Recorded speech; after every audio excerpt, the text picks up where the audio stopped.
Hello friends, आपका अपने इस यूट्यूब चैनल पर हार्दिक स्वागत है। जो वीडियो शुरू करने से पहले फ्रेंड्स, आपको पता है कि होली का पर्व चल रहा है, तो इसलिए आपको होली का बहुत बहुत हार्दिक बधाई एवं शुभकामनाएं।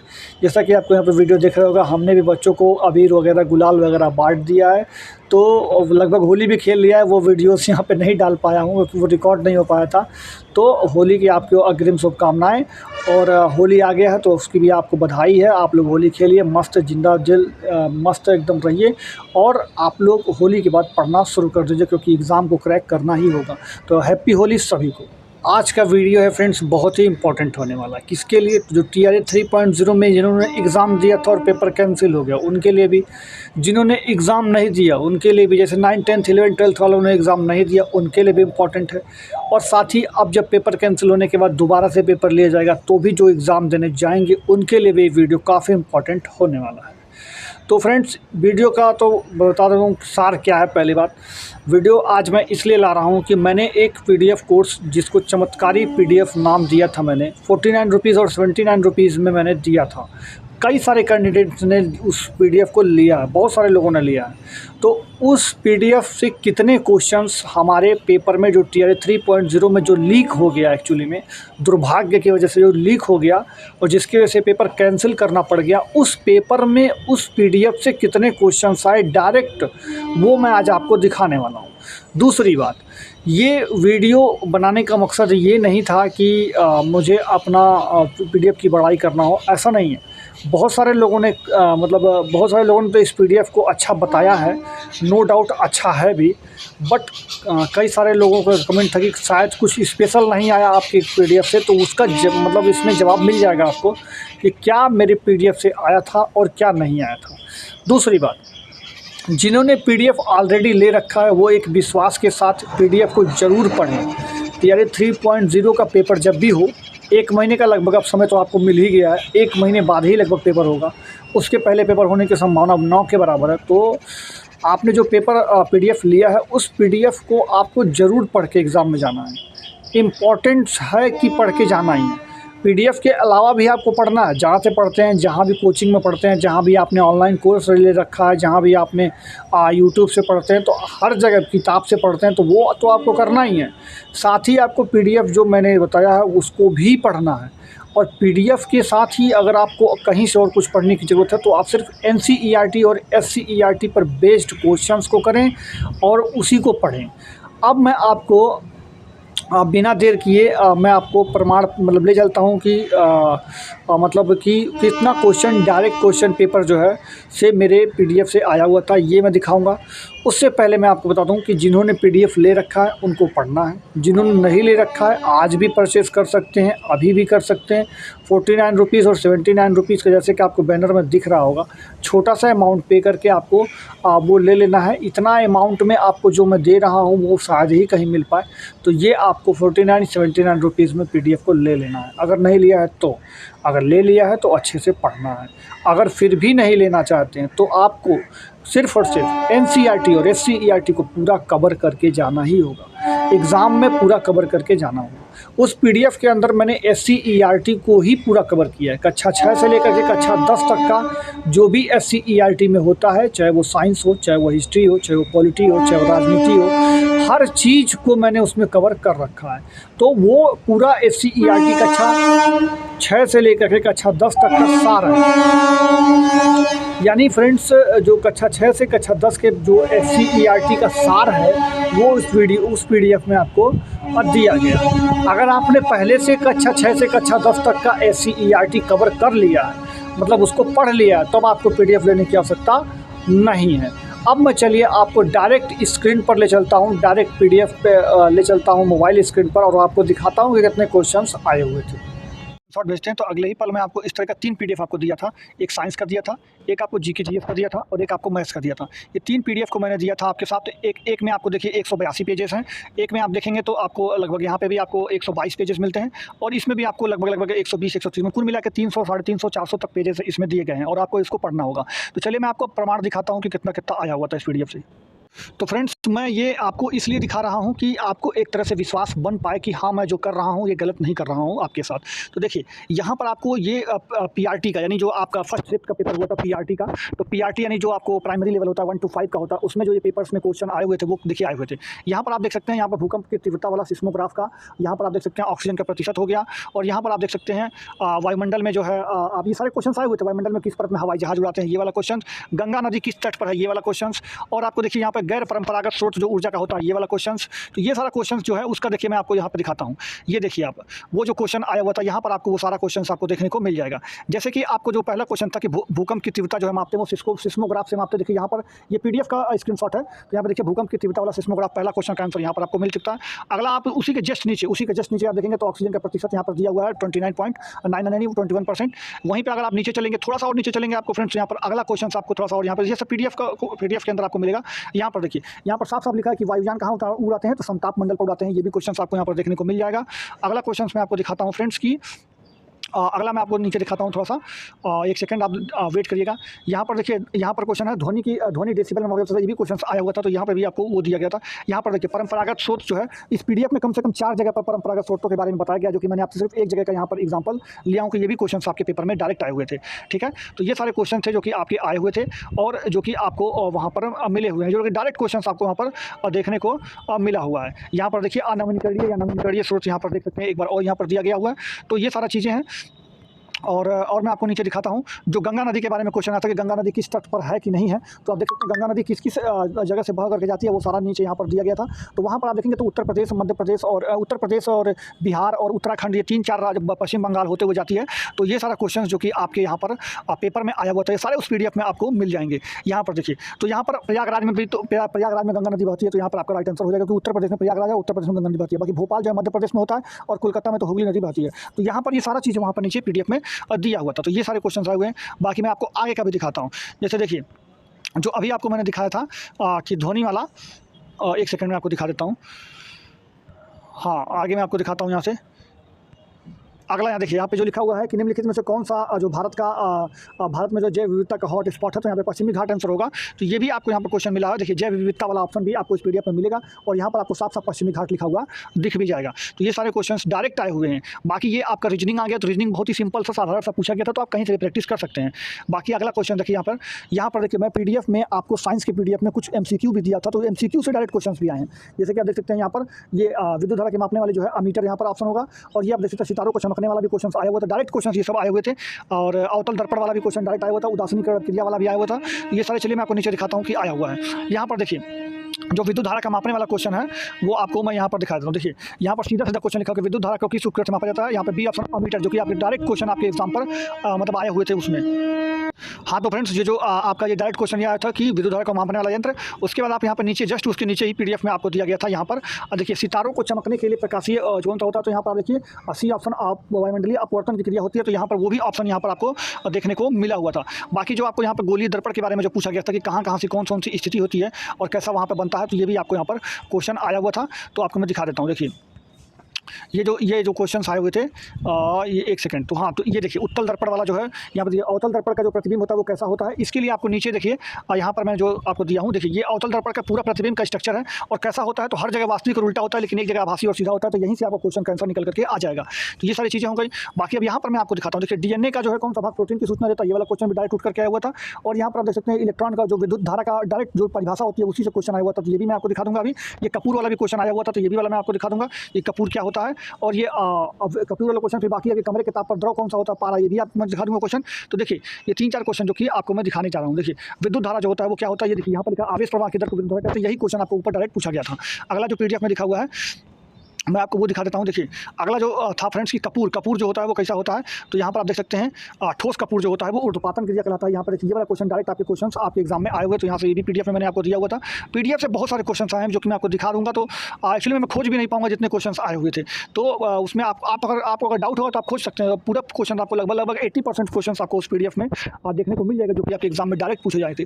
तो ये चीज़ आपको मैं बता रहा हूँ सिर्फ। यहाँ पर देखिए यहाँ पर जो वो था कमरे के तापमान पर कौन सा जो धातु होती है वो द्रव होता है, तो यहाँ पर आप देख सकते हैं ये देखिए कौन सा आधातु जो है दिया हुआ था, यहाँ पर ब्रोमीन आधातु होती है। और यहाँ पर आपको देखिए यहाँ पर एक और था, एक सेकंड में आपको दिखा देता हूँ कहाँ गया। हाँ, यहीं पर था, वो लग रहा है मैं, हाँ देखिए यहाँ पे लिखा है थर्मामीटर में कौन से धातु का प्रयोग करते हैं। तो थर्मामीटर में जो धातु का प्रयोग करते हैं वो पारा होता है, क्योंकि पारा जो होता है वो लिक्विड फॉर्म में होता है। यही क्वेश्चन वहाँ पर पूछा गया था। तो ये भी आपका क्वेश्चन मैंने अपने पीडीएफ के एमसीक्यू वाले सेक्शन में मैंने जो दिया था उससे आया हुआ था। बाकी आप देख सकते हैं वो जो क्वेश्चन था कि अभी आपको मैं ऊपर दिखा देता हूँ क्वेश्चन एक बार, जो ये था कि डीएनए में कौन सा मतलब होता है, सूचना कौन देता है प्रोटीन की। तो ये भी मैं आपको दिखा देता हूँ। देखिए यहाँ पर जो क्वेश्चन आपको लिखा गया था, एक सेकंड ज़्यादा नीचे आ गया, हाँ ये देखिए ये आया ना। हाँ देखिए आपको क्वेश्चन लिखा है डीएनए का कौन सा भाग प्रोटीन की सूचना देता है। तो ये वाला इस वाला आंसर जो है आपको यहाँ पर नीचे मिलेगा। देखिए यहाँ पर ये रहा आपको कि डीएनए में जो होता है ये क्या क्या होता है। तो क्रोमोसोम जो होता है डीएनए प्लस प्रोटीन होता है। यहाँ पर आपको साफ साफ लिखा गया है कि डीएनए पर आपको क्रोमोसोम क्या होता है, डीएनए प्लस प्रोटीन होता है। तो क्रोमोसोम उसका आंसर हो जाएगा। बाकी आप नीचे आएंगे तो ये कुछ करंट के क्वेश्चन थे जो कि आपको पढ़ने थे। और ये देखिए ये कुछ करंट के क्वेश्चन थे जो कि आपको यहाँ पर दिए गए थे। तो कि करंट का सेक्शन शायद मैंने नहीं दिया था आपको पीडीएफ में, तो इसलिए उसके लिए माफी चाहता हूँ, लेकिन इस बार मैं कोशिश करूँगा दे दूँगा आपको। बाकी आप यहाँ से देख सकते हैं कि ये सारे क्वेश्चन भी आए हुए थे आपके। कौन सारे क्वेश्चन देखिए, राज्यसभा में कौन सी न्यूनतम आयु थी, ये भी मैंने आपको पढ़ाया, उसमें दिया होता।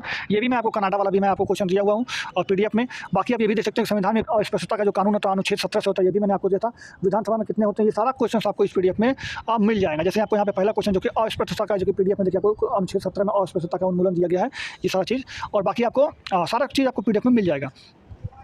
अगला मैं आपको दिखाता हूँ फ्रेंड्स कि कौन सा यहाँ पर क्वेश्चन आपको मैच कर रहा है।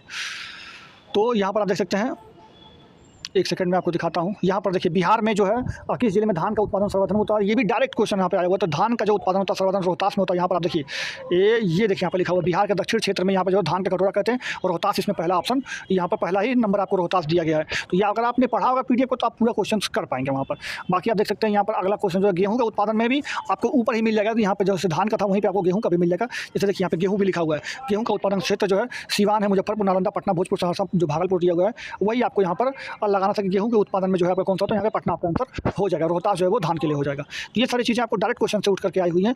और भी बताता हूँ मैं आपको, बिहार में किस जिले में सर्वाधिक चीनी होता है, तो पश्चिमी चंपारण होता है। ये भी आपको इसी वाले पेज पर आपको देखने को मिल जाएगा। गन्ना वाले जो है इसके जस्ट नीचे आपको यहाँ पर देखने को मिल जाएगा।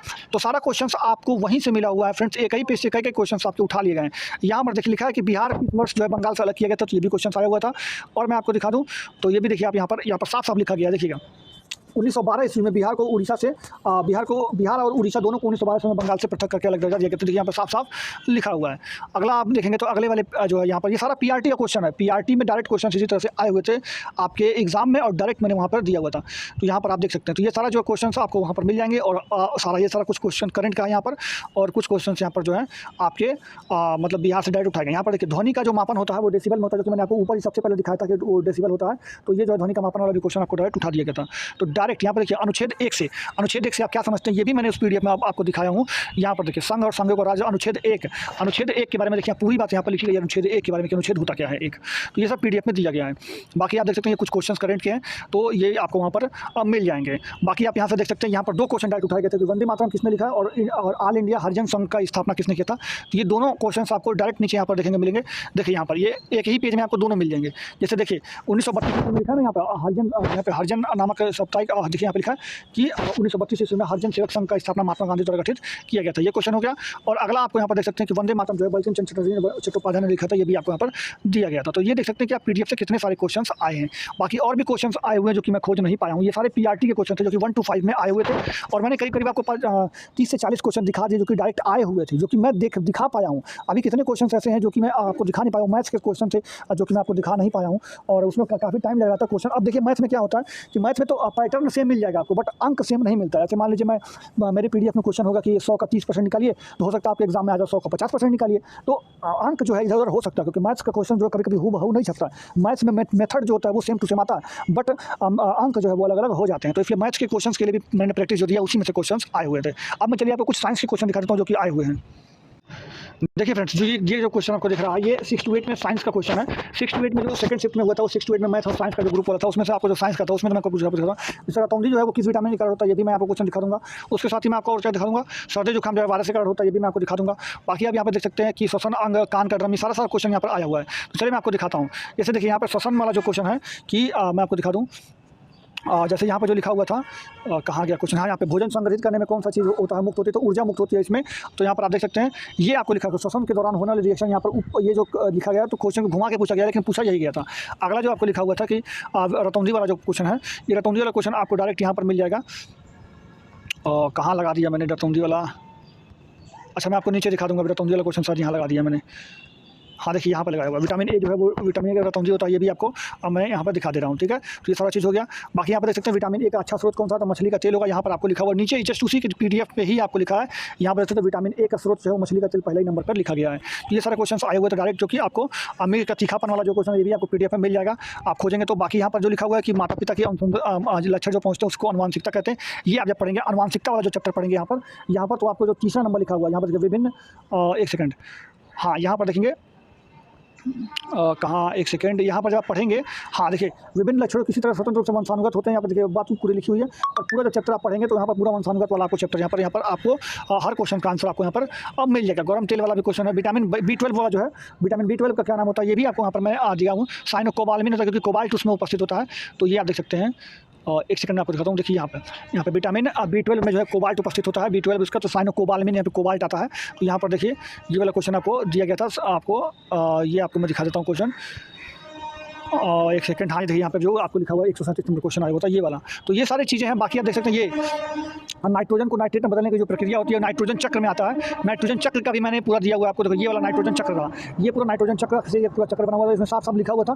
पीडीएफ में जरा सा क्लियर नहीं है तो आपको इसको नेट से पढ़ लेना चाहिए था, और अगर नहीं आप तो थोड़ा सा ध्यान से देखते तो आपको पीडीएफ में भी क्लियर हो ही जाता। ये सारी चीज़ें हो गई। बाकी आपको नाइट्रोजन स्थिरीकरण पे भी क्वेश्चन यहाँ पर भी दिया गया था, 2 बार नाइट्रोजन चक्र उसी पीडीएफ में दिया गया अलग अलग तरीके से, तो वो भी मैं आपको दिखा दिया। अगला आप देख सकते हैं कि जो ये अम्लीय प्रभाव का कौन सा होगा, तो नींबू का रस होगा, ये भी मैं आपको क्वेश्चन दिखा दूंगा। बाकी जो ये दूधिया हो जाता है, चूने का पानी कार्बन डाइऑक्साइड के कारण हो जाता है, ये भी मैं आपको भी दिखा दूंगा। प्रकृति में मुक्त अवस्था में पाया जाने वाला सोना होता है, ये भी मैं दिखा दूंगा। अम्ल क्षार के जो क्रिया होता है निष्क्रिय प्रभाव कहते हैं, फिर इसको उदासीनीकरण क्रिया कहते हैं, ये भी मैं आपको भी दिखा दूंगा। ये मुक्त इलेक्ट्रॉन जो पाए जाते हैं ये भी मैं आपको दिखा दूंगा कि सोडियम में हो जाएगा। ऊर्जा का निष्कासन करने उसमें छेपी होता है, ये भी मैं आपको भी दिखा दूंगा। इसमें से 6 के 6 क्वेश्चन आपको यहाँ पे नीचे आपको देखने को मिल जाएंगे, जैसे मैं आपको यहाँ पर दिखाता हूँ। तो देखिए फ्रेंड्स, पहला क्वेश्चन मैं आपको दिखा देता हूँ यहाँ पर, जो कि आपका था यहाँ पर देख सकती है, यहाँ पे प्रक्रिया उसमें छेपी वाला जो क्रिया था यहाँ पर आपको देखने को मिल जाएगा।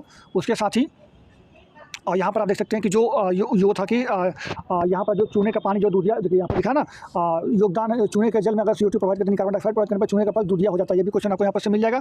और नींबू का रस, यहाँ पर देखिए ये नींबू का रस में जो होता है सिट्रिक अम्ल होता है, पीएच में यही खट्टा होगा, ये भी आपको यहाँ पर मिल जाएगा क्वेश्चन। यहाँ पर देखिए अम्ल जो होता है यहाँ पर वो भी आपको क्वेश्चन यहाँ पर देखने को मिल जाएगा। बाकी आप देख सकते हैं यहाँ पर नींबू का रस वाला जो है कहाँ गया, यहाँ पर देखिए नींबू का जो रस होता है उसमें सिट्रिक अम्ल होता है, तो इसलिए यह भी जो है अम्ल हो जाएगा, यहाँ पर भी आपको दिया गया था। उसके साथ ही और आपको नीचे मैं दिखाता हूँ, और नीचे मैं आपको दिखा देता हूँ क्वेश्चन कि कहाँ कहाँ क्या क्या आया हुआ था।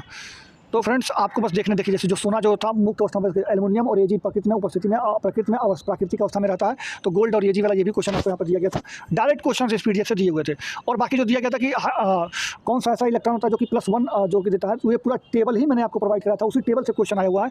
टेबल में आपसे 3-4 ऑप्शन दिए होते हैं, जिसमें से आपको यहाँ पर देखेंगे तो सोडियम का भी ऑप्शन है, जिसमें आपको देखेंगे यहाँ पे +1 का यहाँ पे आपको दिख रहा होगा, +1 सोडियम का दिया गया है, जो कि आपको डायरेक्ट वहाँ पर क्वेश्चन आपसे यही पूछा गया था कि कौन से में जो होता है एक इलेक्ट्रॉन मुक्त कर देता है, तो यहाँ पे आपका सोडियम ऑप्शन हो जाएगा, ऑप्शन नंबर 1। तो ये सारा क्वेश्चन यहाँ पर आपको दिया गया था। तो डायरेक्ट क्वेश्चंस आपके पूछे गए थे मेरे ही पीडीएफ जो कि मैंने आपको दिया हुआ था।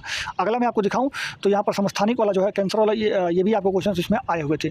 अगला मैं आपको दिखाता हूँ भोजन का जो ब्रेकडाउन होता है, ये भी जो पाचक एंजाइम होते हैं, ये भी वाला क्वेश्चन मैं आपको भी दिखा दूंगा। बाकी और मैं आपको दिखाऊँ तो सिल्वर ब्रोमाइड का रंग भूरा होता है, ये भी आपको क्वेश्चन इसमें डायरेक्ट दिया गया है, ये वाला क्वेश्चन भी। और भी बहुत सारे क्वेश्चन हैं, देखिए जो आपका एक सेकंड में आपको दिखा दूं। और एक क्वेश्चन और था, हाँ ये कि किसी द्रव का अगर द्रव के साथ मिला देते हैं तो उसको आप पायसन बोलते हैं, इसको आपको एक नाम और होता है, इसको इमल्सन भी बोलते हैं। तो ये वाला यहाँ पर आपको एक टेबल दिया गया था, ये टेबल आपने अगर पढ़ा होगा तो ये द्रव का द्रव, एक सेकंड, ये देखिए ये टेबल आपको अगर आपने पढ़ा होगा तो यहाँ पे देखिए द्रव का द्रव से इमल्सन लिखा हुआ है, इसका ब्रैकेट में वहाँ पे पायसन भी लिखा हुआ है पीडीएफ में, तो आप उसको देख लेंगे अच्छे से। तो ये भी क्वेश्चन आपको डायरेक्ट मिले हुए हैं। तो और एंजाइम वाला क्वेश्चन जो कि मैंने आपको ऊपर दिखाया था, जो कि लार का एंजाइम उपस्थित होता है, जो कि भोजन के पाचन में मदद करता है, यहाँ पे डायरेक्ट लिखा हुआ है, ये भी क्वेश्चन आपको आया हुआ है। बाकी आप देख सकते हैं कि कृत्रिम जीन यानी जो लैब में कौन जीन बनाया था, तो हरविंद खुराना साहब होंगे, ये भी आपको मैं दिखा दूंगा। और ENT जो कि नाक कान गला वाले डॉक्टर होते हैं, वो अवतल दर्पण का इस्तेमाल करते हैं, ये भी मैं क्वेश्चन आपको भी दिखा दूंगा। और ये वाला जो मैंने फार्मूला जो लिखवाया था, ये फार्मूला ही डायरेक्ट पीडीएफ में दिया होता है, ये फार्मूला ही क्वेश्चन में आ गया था, वो भी मैं आपको दिखा देता हूँ। तो ये सारे क्वेश्चन मैं आपको चलिए दिखा देता हूँ। जो कि अवतल दर्पण वाला होता है वो आपको यहाँ पर देखिए साफ साफ लिखा हुआ है कि दाढ़ी बनाने में, डेल्टन क्लिनिक में डॉक्टर ये सब इस्तेमाल करते हैं, यहाँ पर वो लिखा हुआ है वो बात। अगला जो मैं आपको दिखा देता हूँ कि कृत्रिम जो है जो कि प्रयोगशाला में, देखिए यहाँ पे प्रयोगशाला में डीएनए को किसने बनाया था, तो यहाँ पर आपको अगर ऑप्शन पढ़ेंगे ऊपर तो हरविंद खुराना, बी ऑप्शन आपको यहाँ पर दिया गया था, जबकि आपको मैंने एमसीक्यू क्वेश्चन दिया था उसमें आपको देखने को मिल जाएगा। बाकी जो क्वेश्चन मैंने दिखाया वो ये यहाँ से आया था, V = IR, या फिर यहाँ पर आपको लिखा वो भी, और यहाँ पर भी बहुत सारे क्वेश्चन दिखे थे, इस पर आपको न्यूमेरिकल भी आए हुए थे उसमें। तो ये सारा जो चीज़ें हैं आपको वहाँ पर देखने को जो कि मिल जाएगा। तो वैसे ही बहुत सारे क्वेश्चंस और भी हैं। ये जो आपको दिख रहा है ये जो सूत्र है, ये डायरेक्ट सूत्र ही पूछ दिया गया था आपसे, ये भी मैं आपको उसमें दिखा दूंगा अभी। और ये वाला भी दिखा दूंगा, घर्षण बल से क्या होता है, गतिज ऊर्जा का उसमें ऊर्जा में परिवर्तन होता है, ये भी मैं आपको दिखा दूंगा। और ये वाला क्वेश्चन आपको जो है, ये मैंने जो ऊपर आपको दिखाया है फार्मूला, उसी के बेस पर ये क्वेश्चन आया हुआ था। तो यहाँ पर देख सकते हैं, ये उसी PDF में आपको यहाँ पर डायरेक्ट आपको यहाँ पर लिखा गया है। ये जो गति का प्रथम नियम हो गया, द्वितीय नियम हो गया, यहाँ पर डायरेक्ट आपके फार्मूले यहाँ पर आपको दिए गए हैं। और यही आपसे डायरेक्ट आपसे पूछ लिया गया था, यही फार्मूला ही आपसे डायरेक्ट पूछ लिया गया था। यहाँ पर भी आप देख सकते हैं, ये वाला फार्मूला द्वितीय नियम वाला होता है, ये फार्मूला द्वितीय नियम का, एक सेकंड, ये वाला फार्मूला जो द्वितीय नियम का हो गया, ये वाला फार्मूला आपको प्रथम नियम का हो गया। डायरेक्ट उसमें मैंने PDF में प्रोवाइड कराया, वही आपको एग्जाम में डायरेक्ट पूछ लिए गए थे। बाकी ये वाला क्वेश्चन आपका जो है, जो न्यूमेरिकल था, वो इस वाले फार्मूले पर आया हुआ था, वो भी आपको मैंने दिखा दिया। और जो आपको एक और दिखाना था मुझे, यहाँ पर एक सेकंड मैं आपको दिखा देता हूँ। और कौन सा था क्वेश्चन, एक्चुअली मैं भूल गया क्वेश्चन ही। तो एक्चुअली में वो भी आया रहा होगा, तो वो भी आप देख लीजिएगा। हाँ, ये कि जो घर्षण ऊर्जा होती है, अब वो कौन सा होता है, तो घर्षण वाला जो होता है वो आपका गतिज ऊर्जा से उष्मा ऊर्जा में बदल जाता है। ये वाला डायरेक्ट MCQ से ही क्वेश्चंस आ गए थे। तो ये सारा क्वेश्चन था जो कि आपको दिखने को मिल जाएगा। और तो इस तरह से मैं आपको दिखाऊँ तो लगभग मैंने 40 क्वेश्चन के साइंस में लगभग मैंने खुद महसूस किया कि 25 से 30 क्वेश्चन तो आपको PDF से डायरेक्ट उठा लिए गए थे।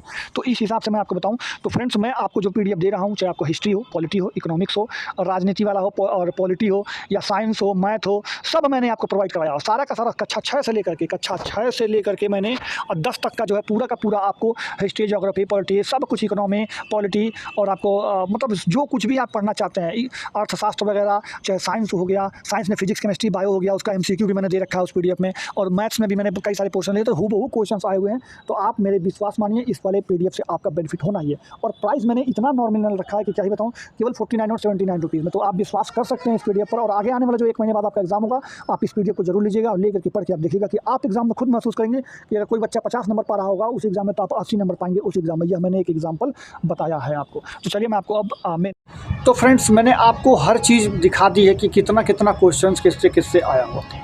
पहली बात तो ये सारे क्वेश्चंस को मैं खोज ही नहीं पाया हूँ, क्योंकि उसमें लगता है टाइम। 300 पेजेस की PDF है, 300 पेज की PDF में से आपके क्वेश्चंस को उठा करके खोजना, ये अपने आप में बहुत बड़ा टफ चैलेंज है। और टाइम की उपलब्धता नहीं होती है, क्योंकि स्कूल जाइए, स्कूल से आइए, उसके बाद खाना बनाइए, रूम पर सोइए, पढ़िए, लिखिए, उससे अलग टाइम मिलेगा तभी तो हम ये कर पाएंगे। तो इस टाइम को भी हमको यूटिलाइज करना होता है, तो इसलिए मैं उतना ज़्यादा खोज भी नहीं पाया हूँ। फिर भी मैंने आपको कितना सारा दिखा दिया हूँ, ये बात इसमें प्रमाण होता है। बाकी आप PDF लीजिए, खुद से चेक करिए, लगभग 80% चीज़ें आपको उस PDF में मिल जाएंगी। लगभग 80% चीज़ें उस PDF में आपको मिल ही जाएंगी। हाँ, कुछ चीज़ें PDF में थोड़ा सा ब्लर हो गया है, तो अगर बाय द वे ब्लर आ गया है PDF में, तो आप उसको क्या कीजिए, नेट से पढ़ लीजिए, वही टॉपिक उठा करके नेट से पढ़ लीजिए या किसी और संसाधन से पढ़ लीजिए, बट वो टॉपिक कवर कर लीजिए।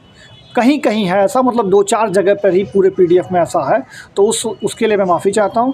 और आप उसको नेट से उस टॉपिक को नेट से पढ़ लीजिए, या फिर आप उसको किसी और बुक से पढ़ लीजिए, बट उस टॉपिक को आप ज़रूर पढ़ लीजिए। टॉपिक कोई नहीं छोड़ना है जो भी PDF में दिया गया है, ठीक है। तो ये बात तो रही, मैंने जो आपको बता दिया। तो PDF आपको कैसे परचेस करना है, तो यहाँ पर आपको मोबाइल स्क्रीन पर आपके वीडियो में मोबाइल नंबर चल रहा होगा, व्हाट्सअप नंबर, आप उस पर मैसेज करके PDF कर दे सकते हैं। और जिन्होंने ख़रीदा है उसके लिए बहुत बहुत धन्यवाद। और आपको मैं बता दूं तो फ्रेंड्स, ये जो जिन्होंने ख़रीद लिया है, तो सिर्फ ख़रीदने मात्र से कुछ नहीं होता है, आपको पढ़ना भी है। ऐसा मैं नहीं कह रहा हूँ कि सिर्फ PDF ही पढ़ के जाना है, बट PDF आपको ज़रूर पढ़ना है। उससे आपका कम से कम, मैं ये तो नहीं कह सकता हूँ कि 100% सिलेक्शन हो ही जाएगा, बट मैं ये ज़रूर कह सकता हूँ कि अगर कोई बच्चा 50 नंबर पा रहा होगा, तो इस PDF के बाद उसका नंबर 70-80 नंबर तक चला जाएगा, आराम से चला जाएगा। यह मैं एग्ज़ाम्पल दिया हूँ, इसका आप रिलेट ना करिएगा कि 70 नंबर पर कहाँ सिलेक्शन होगा, ये मत बोलिएगा, क्योंकि यह मैं एग्ज़ाम्पल दिया हूँ कि अगर कोई बच्चा 70 नंबर पा रहा होगा, तो PDF पढ़ने के बाद हो सकता है वो 90 क्रॉस कर जाए। तो इसलिए आपको पढ़ना ज़रूरी है। मैंने आपको दिखा भी दिया कि कैसे कैसे उसमें क्या क्या आया हुआ था। बाकी हिस्ट्री, पॉलिटी, ज्योग्राफी, हर चीज़ का आया हुआ है, उसी PDF से आया हुआ है, जो कि मुझे खोजने में बहुत समय लग रहा था। तो इसलिए मैंने थोड़ी बहुत चीज़ें खोज के आपको दिखाई, जो कि PRT का था, और मैथ साइंस का 6 to 8 में मैंने कुछ चीज़ें खोज के आपको दिखाई हुई है। बट आप उसको ले लीजिए, अगर आपको विश्वास ना हो तो आप खुद खोज करके देख लीजिएगा, उसमें से आया ही आया है, 100% आया। तो आप लोग उसको लेकर के ज़रूर पढ़िएगा। एग्ज़ाम के लिए आपको कम से कम 1 महीने का समय मिल गया है, तो आप उस 1 महीने को यूटिलाइज़ कीजिए। 300 पेज के पीडीएफ को आप कम से कम 3 बार उस 1 महीने में पढ़ सकते हैं, बहुत ईज़िली पढ़ सकते हैं, ठीक है। और उसके साथ ही आप अलग से जहाँ से भी पढ़ते हैं, चाहे यूट्यूब से पढ़ते हैं, ऑनलाइन कोर्स ले रखे हो, ऑफलाइन पढ़ते हो, बुक से पढ़ते हो, वो आपको पढ़ते रहना है, उसको नहीं छोड़ना है। ये पीडीएफ एक्स्ट्रा पढ़ना है आपको उस पढ़ाई में, ठीक है। और ये बहुत ही नॉमिनल फ़ीस पे है, 49 रुपीज़ और 79 रुपीज़ में, क्योंकि आप हज़ारों रुपये फ़ीस आपने कोचिंग में दिए होंगे। ऑनलाइन कोर्स लिए होंगे तो भी 1000 रुपया, 700 रुपया, 800 रुपये का कोर्स मिलता है, और बुक भी लेने जाएंगे तो 150-200 की बुक मिलती है। तो आप इससे कम में आपको कहीं कुछ नहीं मिलने वाला। तो इसलिए आप मतलब इसको ज़रूर परचेस कर लीजिएगा। और अगर परचेस करने का मन नहीं होगा तो मत कीजिएगा, लेकिन SCERT को आप ज़रूर पढ़ लीजिएगा। परचेस न कीजिएगा तो SCERT का आप बुक से ही पढ़ लीजिएगा, बट पढ़िएगा ज़रूर, क्योंकि SCERT बिना पढ़े आपका सिलेक्शन नहीं हो सकता इस वाले एग्ज़ाम में। BPSC TI 3.0 हो, चाहे TI 3.4 हो, चाहे TI 3.0 हो, चाहे 4.0 हो, चाहे 5.0, कोई भी हो, बिना इसको पढ़े, बिना SCERT को पढ़े सिलेक्शन नहीं हो पाएगा। तो ये चीज़ आपको एकदम तय कर लेना है। तो बाकी आपको कैसा लगा वीडियो बताइएगा, कमेंट कीजिएगा कि आपकी पीडीएफ, आपने भी अगर पीडीएफ लिया था तो आपके कोर्स में आपको फ़ायदा हुआ था वहाँ पे जाके कि नहीं, ये भी कमेंट कीजिएगा। बाकी व्हाट्सएप पे किसी भी अन्य जानकारी के लिए हो तो भी आप हमसे संपर्क कर सकते हैं, कोई दिक्कत नहीं है। और अपने छोटे भाई पर इतना विश्वास करने के लिए बहुत बहुत धन्यवाद, और आगे भी लोग करेंगे, इसके लिए अग्रिम शुभकामनाएं मैं आपको दे देता हूं। तो चलिए, आप सभी को होली की एक बार और मैं बता देता हूं कि होली का जो है पर्व चल रहा है, तो होली की आप लोगों को बहुत बहुत बधाई, शुभकामनाएं, और अच्छे से होली मनाइएगा। हमारे वहाँ तो बिहार में होली कुछ अलग तरीके से हो रहा है इस बार तो, लेकिन जो भी हो, हैप्पी होली सभी को। आप लोग होली में खूब अच्छे से होली खेलिएगा, और होली खेलने के बाद पढ़ाई में लग जाइएगा। तो चलिए, इसी आशा के साथ आप लोग को एक बार हैप्पी होली के बोलते हुए इस वीडियो को यहाँ पर समाप्त करता हूँ, और मिलेंगे अगले वीडियो में। तब तक के लिए अपना ख्याल रखिएगा। जय हिंद, जय भारत, धन्यवाद।